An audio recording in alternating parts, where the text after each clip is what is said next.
वेगळा कॉलम ठेवा अशी मागणी ओबीसी नेते बबनराव तायवाडे यांनी केली आहे। एससी एसटी प्रमाणे ओबीसींसाठी वेगळा कॉलम ठेवण्याचा राजपत्रात उल्लेख आहे।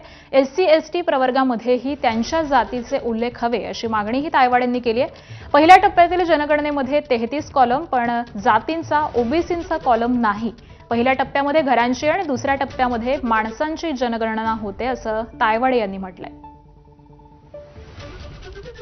जर आमचे घरं किती आहे ओबीसी समाजाचे, प्रत्येक जातीचे घरं किती आहे हेच आम्हाला माहीत होणार नाही तर आमची लोकसंख्या आम्हाला माहीत होऊ शकत नाही। आणि म्हणून केंद्र सरकारने या देशातील ओबीसी समाजाला जो शब्द दिला होता, जे आश्वासन दिले होते आणि त्याच्यामुळे प्रत्येक निवडणुकीत त्यांना जे भरभरून यश मिळालेलं आहे, ही गोष्ट लक्षात घेता त्यांनी ओबीसी समाजाचा आणि जातीचा दोन्ही गोष्टीचा समावेश त्याच्यामध्ये करावा, ही संपूर्ण ओबीसी समाजाची मागणी आहे।